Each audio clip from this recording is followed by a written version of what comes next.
I remember when Jon Stewart did a segment called The Audacity of Grope, where he mocked Joe Biden for groping women. After he goes through the videos of Joe Biden groping women, he grabs a bottle of hand sanitizer and pretends to put it in his eyes. It was funny because Jon Stewart would go against anybody. Now, of course, he often ragged on conservatives, but he's mostly going after powerful elites. And that's funny. Why would you punch random regular people? Something strange happened in the past decade or so, where it turned from class issues, like we can mock and belittle the elites who are wealthy and protected, and we don't mock and belittle regular people.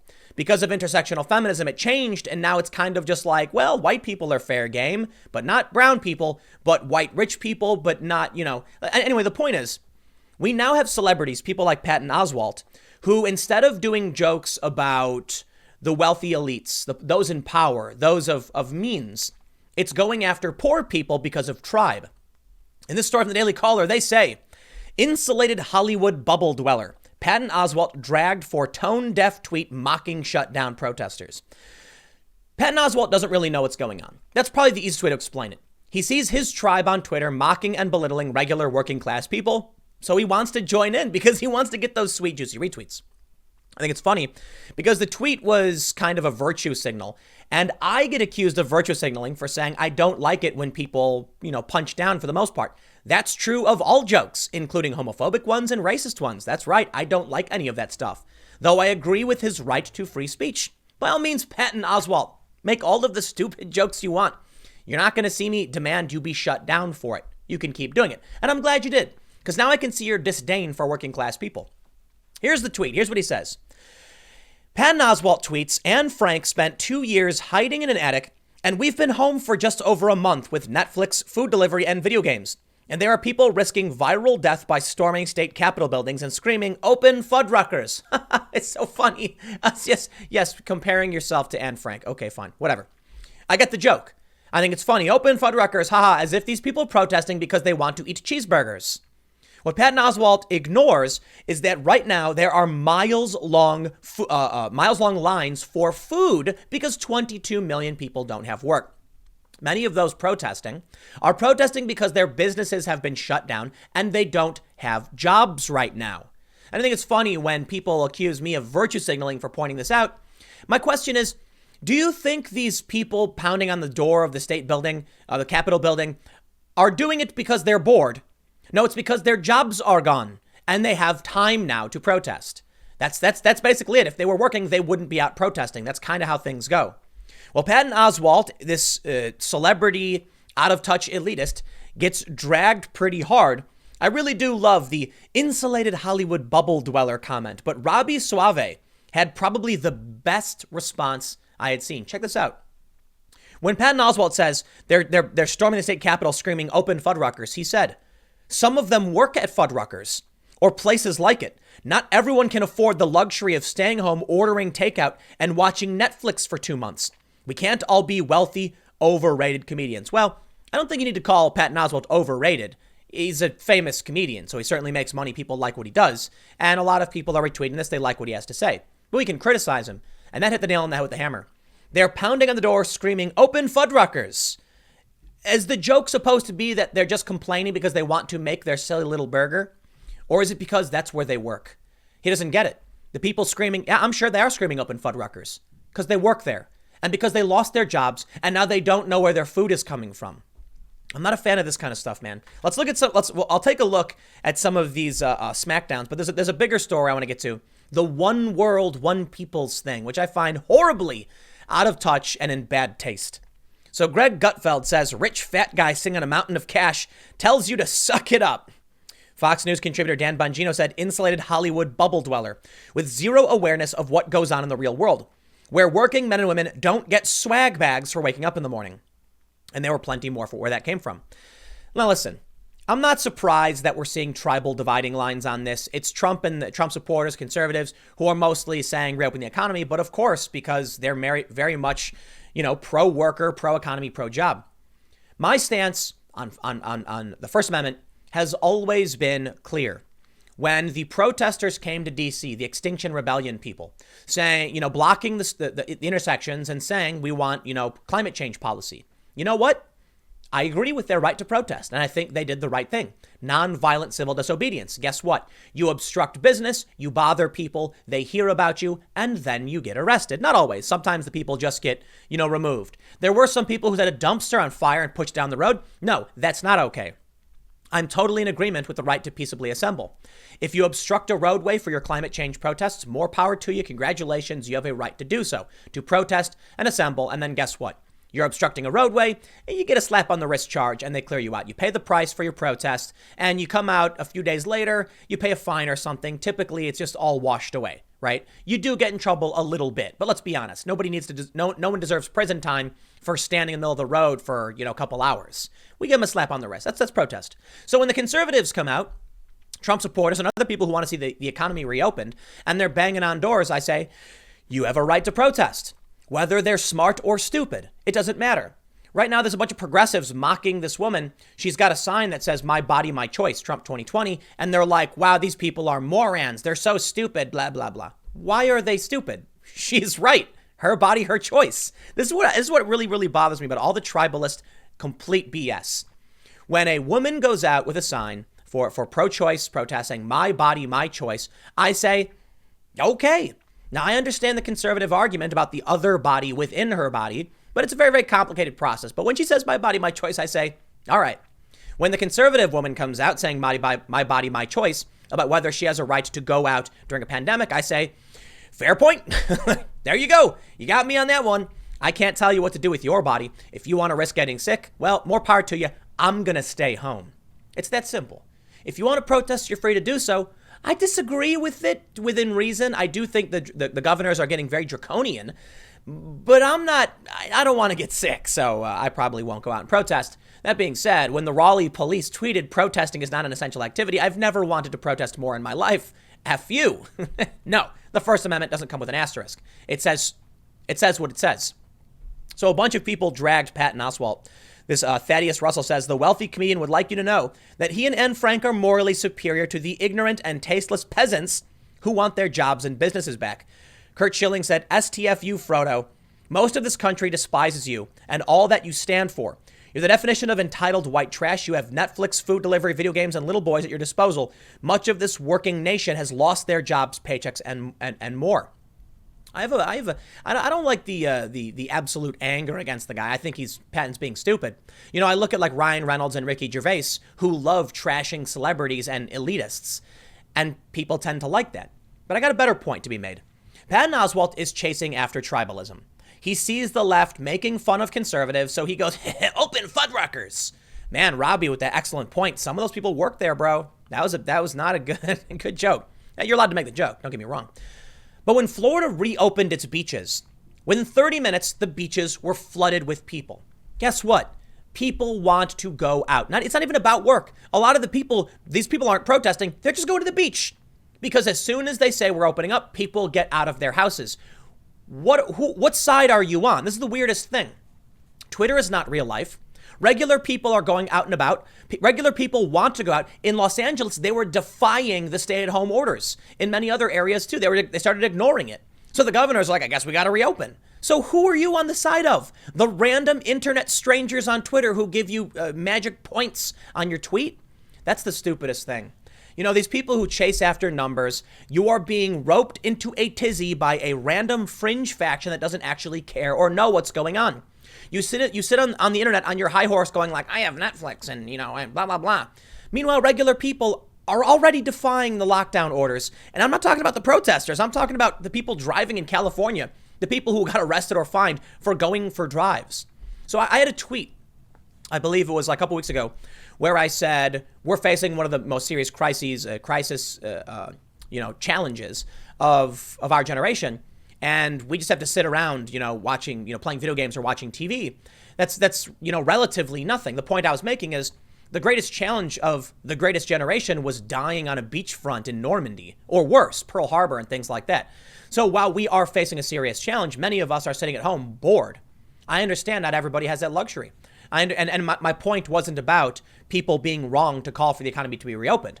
My point was that We are kind of lucky that the biggest challenge we face is the economy being shuttered instead of us being shelled by, German forces or something. Today, it is a lot easier than it was 100 years ago. That being said, people are still frantic and panicking. So look, Patton Oswalt can make his jokes, fine. People are going to drag him for it. Check out this one, though. The WHO lied and people died. Anger at star-studded benefit to raise $150 million for a group and its under fire chief, who Lady Gaga called a superstar, despite claims the organization was complicit in Chinese coronavirus cover-up. They were. We know they were. Many outlets are now finally coming around and saying they were. U.S. intelligence now suggests, or I should say, U.S. intelligence is investigating whether the coronavirus emerged from a biolab in Wuhan. Sources tell Fox News, as well as other outlets, that they believe that to be the case. And a Rutgers University professor giving a quote to the Washington Post said it is possible that Wuhan has this biolab and this happened. Tom Cotton, a senator, said we should entertain the possibility. So why would we cherish and champion the World Health Organization? Well, it's true they do other things. They work with doctors on the ground. At the highest levels of leadership, they're doing a bad job. It slowed our reaction down. China lied and the WHO parroted that nonsense and didn't do their job to figure out what was really going on. And to this day, they are still getting the back of China. These celebrities, I really, really don't like them. Uninformed, privileged elites who know better than you, who want to laugh at you because your fast food restaurant where you work was shut down. That's what they think about you. Now, I like Lady Gaga. I think she's she's the queen of pop. Her music's actually fairly enjoyable. I like pop music. If I choose to listen, I tend not to choose it, but hey, it's good poppy stuff. And I think she's all around a decent human being. I think she's trying to do right. So I got no beef, nothing personal against any of these celebrities. Patton Oswalt, on the other hand, didn't have to mock and belittle the little guy. But you know what? Even to that regard, he just doesn't know. None of these people do. And that brings me to the really frustrating thing. I mentioned this in my segment on Bill Maher. You have these very high profile celebrities. They talk about things they just don't know anything about. I don't know everything. And that's why I'm rather milquetoast on a lot of my positions, because I just don't know. I'm not going to come out and tell you how you should live your life. That's why I fall on the liberty side of things. If you say my body, my choice, I back away and say, look, I guess I will agree with your right to be free from government intervention. I understand there's moral and ethical arguments for both sides on this. But the argument right now from the left over this woman who's protesting was not that she was right or wrong. They just called her stupid. You're going to get sick and die. Yes, she might. And does that change the fact that she has a right to go out and protest? No, it doesn't. So by all means, you want to go do something dumb. Like, this is my position on even contraband substances. I got to be careful about how I say this. Look, if something's against the law, don't do it. There are various things that we can protest, and sometimes protesting breaks the law. That I understand. Civil disobedience. If there is a substance that you would like to put in your body that would cause your body harm, I fall on the liberty side of things. Your body, your choice. Just don't go selling stuff to kids. You're doing illegal things. And we're seeing these laws change around the country. So if you are someone of principle, you will agree with their right to protest. Well, anyway, I'm deviating now. I want to go back to the World Health Organization. So they actually ended up raising at least $150 million for the World Health Organization. They're going to disperse that money to various other nonprofits. A bunch of celebrities. This is the most mind-breaking, annoying thing I have ever seen. Remember that thing where the celebrity sang Imagine by the Beatles or John Lennon or whatever? That was awful. People called it cursed. This is the same thing. Sorry, your at-home trash videos where you sing or whatever, I don't want to see this. Okay, I didn't watch it. Now look, if people like it, that's fine. You're allowed to have your opinions. I disagree with you. I'm just sick and tired of the elitists telling us how much they're smarter than us and what we should be doing, how they know better. Here's a comment. Someone said, globalist propaganda. The WHO lied and people died. Research and think for yourselves, people. We have a bunch of celebrities who came on, people I don't much care for. This person says, why are the entertainers raising money for the WHO, a corrupt UN organization whose funding was shut off because they did not do their job at all? This guy said, yes, we need useless celebrities preaching to us how this isn't China's fault and how we should just all live as one nation BS. Let me tell you something. I was thinking about this earlier today. Amnesty International has now repeatedly tweeted that calling the virus the Chinese virus or the China virus is racist. No, it isn't. Shut up, you blowhards. It's the Wuhan virus. You know why I call it the Wuhan virus? It emerged in Wuhan. And even Bill Maher pointed this out. Zika came from Zika. West Nile from the West Nile River, I think it is, or from the West Nile region. Ebola, a place. These virtue signaling celebrities and organizations have no problem pointing to a virus and naming it after a region in Africa. But when it comes to China, they clutch their pearls. Makes you wonder, doesn't it? So if they think calling this virus the Wuhan virus, Chinese virus, is racist, what does that say about them when they refer to all the other diseases in Africa by their location? Man, that's a whole lot worse, don't you think? And that's coming from someone of East Asian descent. By all means, you want to rag on China, you want to point out that the CCP lied about this and the World Health Organization backed up their lies. Do it. Do it, please. Because they were lying about this, and that's bad. And they deserve all the credit. So I'll tell you what. You want to call the virus something? Call it. People are calling it the CCP virus, the Chinese Communist Party virus. But how do we have all of these high-profile individuals, politicians, celebrities saying Trump is being racist by calling it the China virus? Wow, what does that say about you when you tweet about Zika, Ebola, West Nile, etc.? It says you're really, really racist and against black people. It's disgusting. The fact is, we name viruses after the location. It has nothing to do with race. It's just about knowing where it emerged. And that's where the Wuhan virus came from. These people don't care about you. They have no principles. And you know what? I did that whole segment on Bill Maher. And I like Bill Maher. I've been a big fan for a long time. But he is really, really falling into this pit trap where he's saying things that are just wrong, not true, because he's got Trump derangement syndrome. Now, the World Health Organization stuff, these celebrities singing, it's all well-intentioned. They want to raise money. We should be investigating the World Health Organization and why this happened. We absolutely should. You want to do an oversight committee of Donald Trump, Adam Schiff, Nancy Pelosi? Fine. I think you're useless. I wouldn't vote for it. But if you're going to do it, okay, fine. All right. I propose then an investigation into the World Health Organization to see why they gave us bunk information. The AP reported China knew about this and withheld the information. At the same time, the World Health Organization published false information. So let's investigate that.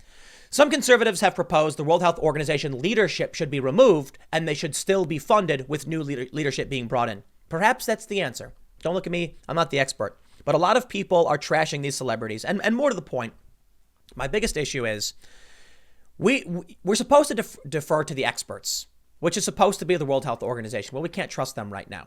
I would absolutely defer to Dr. Birx and Dr. Fauci when it comes to medical issues. When it comes to economic issues, I'm not going to defer to them at all. They're not experts on the economy. They can tell us we might get sick. That's a fair point. But who's going to tell us how we get food to people? This is the problem with all of these celebrities and media people. They don't actually care about learning what's going on. As Dan Crenshaw said, is this about making Trump look bad or getting to the truth? Because there's different sets of answers for each of those. And he's right. What these people are saying when they attack Trump and these protesters it's that instead of researching and being correct, they're more interested in just mocking Trump and his base. Well, we all know how that worked in 2016. So by all means, keep doing it and just see what happens. I'll tell you what, the more they do this, the worse things will get. Because I'm sure there are a lot of Americans right now out of work, desperate and hungry, wondering why it is they're being insulted and berated by someone like Patton Oswalt and these celebrities. They're wondering why it is the World Health Organization said there was no human transmission on the 14th. They're wondering what's going to be done to help them. And instead of getting legitimate answers, they get disdain from the elites. That's all they've been doing for the past several years. Twitter has really brought up the worst of these celebrities. So you know what? My honorable mention to Ricky Gervais and to Ryan Reynolds, because they just mock the celebrities. Thank you for doing so. You got to point out your own faults, man. You know, Ryan Reynolds did this segment where he's like, I want to thank the celebrities because we all know that's who we need right now. And it's like, bravo, good sir. He gets it, man. You know, all of these celebrities are doing these quarantine videos in luxury. They're like, we all must stay home and quarantine. Meanwhile, they're in a mansion with the help cleaning the windows behind them. It's so easy to say when you've got a job, when you've got cash, and you've got nothing to worry about. And that's the point Patton Oswalt is making. That tweet he said about opening Fuddruckers is have the maid do it exemplified in a joke. Have the maid do it, he says. Ha ha ha, Fuddruckers. Okay. Yeah, tell all their employees they don't deserve their jobs and in turn don't deserve to eat. I'm sure if you asked him, he'd say, no, of course they should have food. Because the people defending him were like, Tim, everybody understands he's making fun of those storming the Capitol and not those who are desperate or hungry. Do you think there's a difference that the people who are protesting just took off work for the day? No. The people who are protesting don't have jobs, dude. They have no money. They have nowhere to go. So they go out and protest saying, give me back my job. But they don't get it. If they're wearing a MAGA hat, they must be evil villains who are always on the side of privilege and elitism. Dude, the people supporting Trump are white working class people. Have you lost your minds? These celebrities sitting in their infinity pools do not know what it's like to go hungry. Spare me. I'll leave it there. Next segment's coming up at 4 p.m. youtube.com/Timcast, and I will see you all then.